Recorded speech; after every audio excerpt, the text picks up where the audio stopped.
My family, hi. So concerning the year 2026, we have been hearing some prophecies. The upcoming World Cup, I was looking at it. Okay. It was so amazing because I was wondering why this thing is going to happen.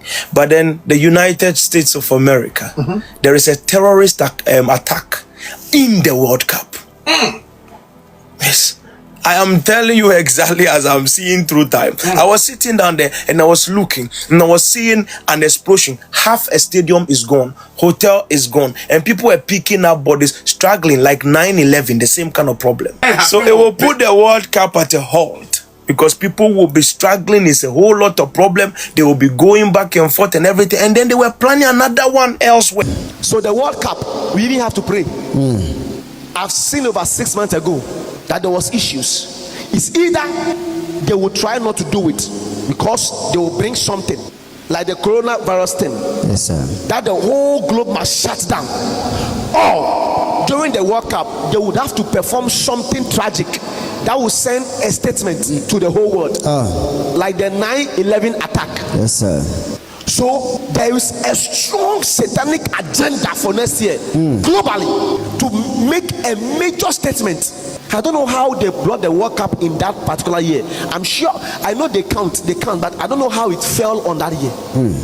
It's a it's like the cocoa season for a crashing. I've been praying for some months quietly. I say, Lord, intervene, Lord, intervene. Because God told me that one of the reasons why I was advocating for Trump to come to power, as God told me, was that when he comes, he will stop the world war. Yes, sir. So I actually had those videos. Some of you sent them to me. I actually posted one by Prophet Clement Testimony, but I hadn't posted this one by, Prophet, I believe his name is Prophet Telvin. Because, when I just looked at what was happening, I don't know, some prophets in the comments, you can tell us what could have happened. But he had actually said that something will happen in Israel around Christmas time. During Christmas, Israel will be on fire.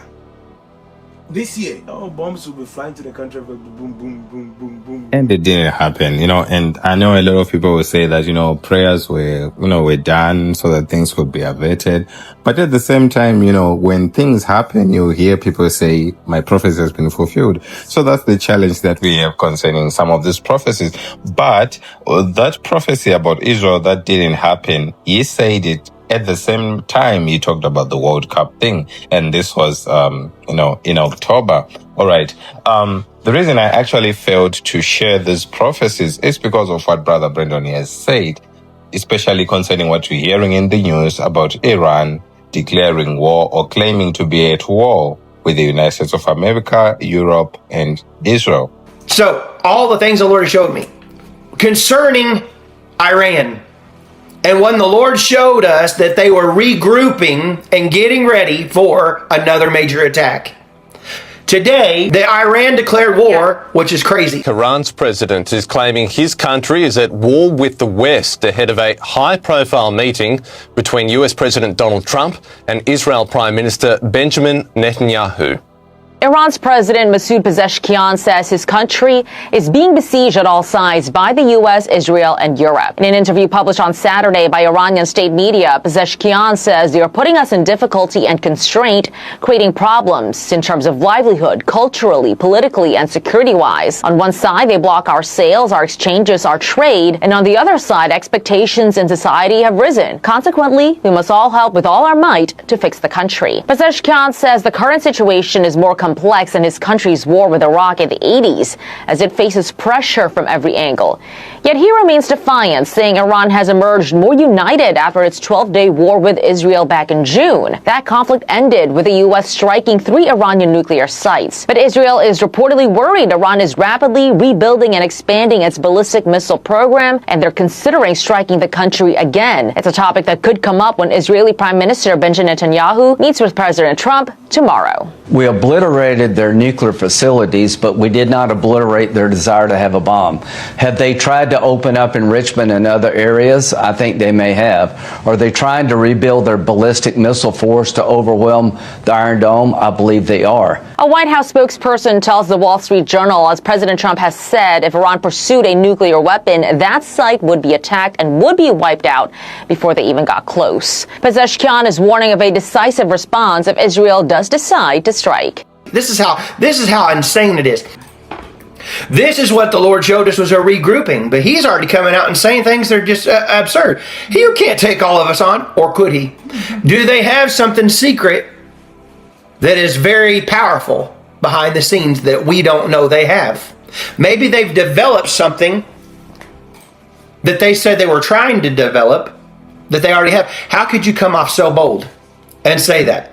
Well, after Israel just annihilated all their stuff. Is there something more to this? Maybe not. Maybe he's just insane. But I want to tell you, this is what the Lord showed us. So we see him saying this. So then Benjamin is headed to America to talk to President Trump tomorrow. This is how serious this is. National correspondent Jeff Paul is live in Tel Aviv with more. Hi, Jeff. Yeah, Mike, and Prime Minister Netanyahu's visit to Mar-a-Lago really comes at a critical time for the Middle East. Yes, the two world leaders, President Trump and Netanyahu, will likely discuss the ongoing threat from Iran and Hezbollah in Lebanon, but the main focus of this meeting, above all, will be squarely focused on Gaza and the next phase of this ceasefire agreement between Israel and Hamas. However, Axios is reporting that some of the president's top aides feel that Netanyahu is slow-walking the peace process and fear he could resume fighting with Hamas. Special envoy to the Middle East, Steve Witkoff, and Jared Kushner are trying to finalize details regarding that phase 2 of the ceasefire, which includes Hamas disarming and an Israeli troop withdrawal. All of this happening as Palestinians in Gaza try to rebuild their lives. More than 2 years after the war there started, many are still living in tents, and now a winter storm system that's dropping several inches of rain is only making life in the territory more difficult. An escalation of things. And the Lord said, watch Cairo, Egypt. Remember that? He told us to watch Cairo, Egypt in the days ahead, to watch that part down here by the Gaza. Not all up by Syria, but down here, a surprise, something coming by Cairo. So we see all this going on with escalation of the Middle East, and the Lord warned us about, again, a surprise attack at night, in the middle of the night. Worse than October 7th.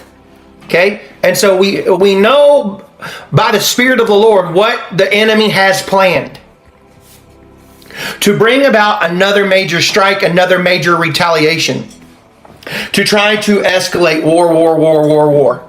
And if we go back to the beginning, what the Lord told us for 2025 was war. And it's been exactly like the Lord said. And it's been that way with Ukraine, with all these things. And then we have Trump trying to bring peace throughout all these areas. He talked about it today. 8 wars he's stopped or whatever. Nobody in history has solved 8 wars in a period of 9 months. But as he acted very what is he going to do about the land? All the things that were discussed today with Lazinski, Macron, all the puppet, all the things that we've seen, all this stuff about Benjamin and nuclear and all the things going on. Zelensky's having the meeting. He come here today. We see major things trying to take place with that. President Trump says, well, we believe we can finish and stop this. President, you in the past have suggested a trilateral meeting between both Presidents Putin and Zelensky. Right. Something that is also on the docket. I see that happening, sure, at the right time. I saw a very interesting President Putin today. I mean, he wants to see it happen. He wants to see it. He told me very strongly. I believe him. Don't forget, we went through the Russia hoax together.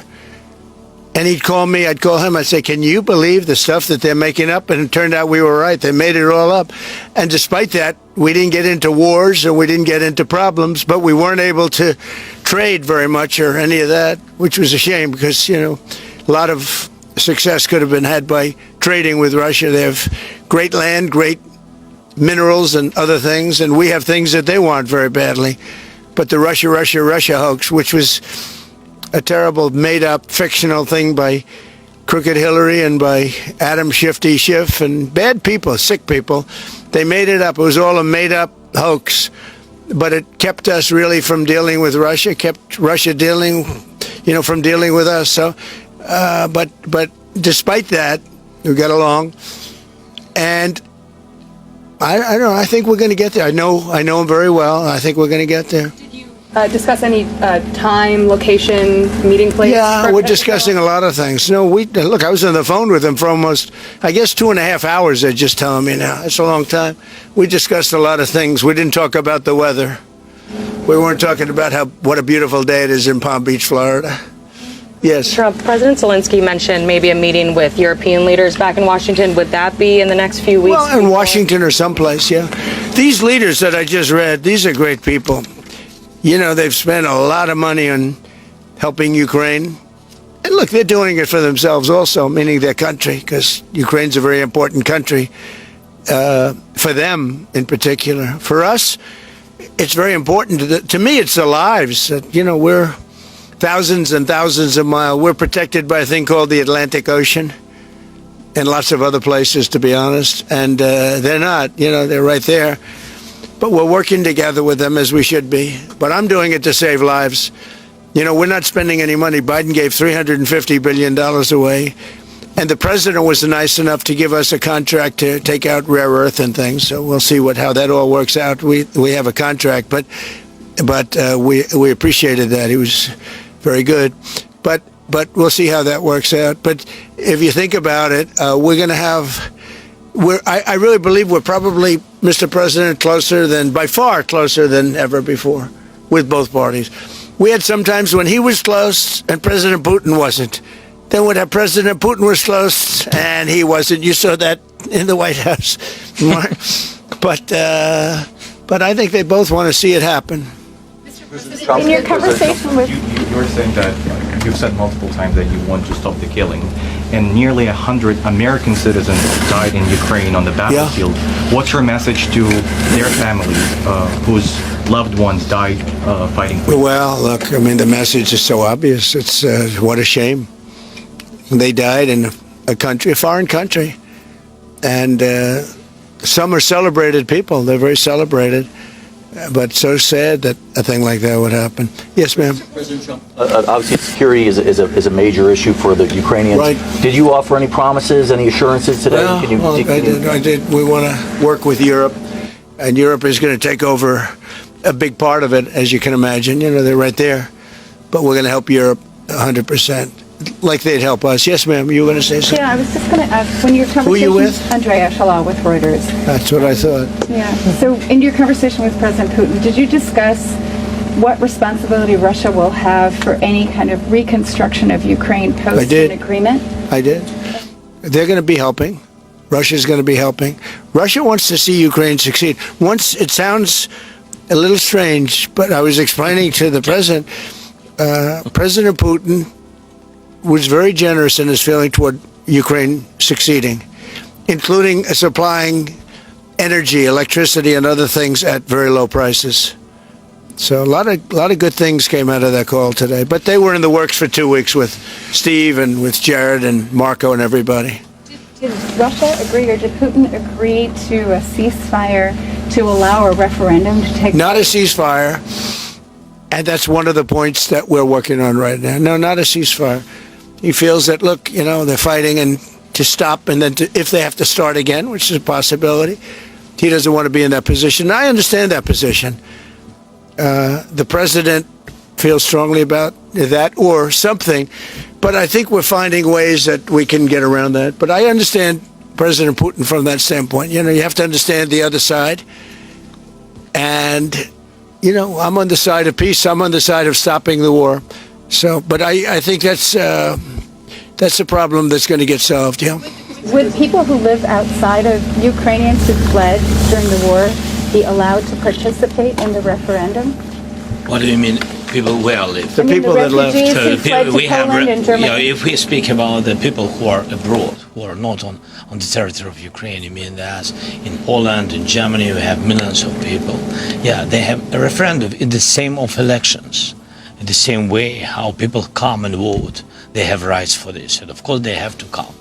That's why if we will come to referendum, yes, if we will come to such decision, people need infrastructure for this, and it's not simple, and that's why we spoke about it. It can't be in one day, very quickly. It's difficult because we need infrastructure. When you have millions of people, you have to build it in Europe, mostly in Europe for today. President Trump, I know you sound an optimistic note here, but what happens in a few weeks if things sputter? What are you prepared to do? They keep fighting, and they keep dying.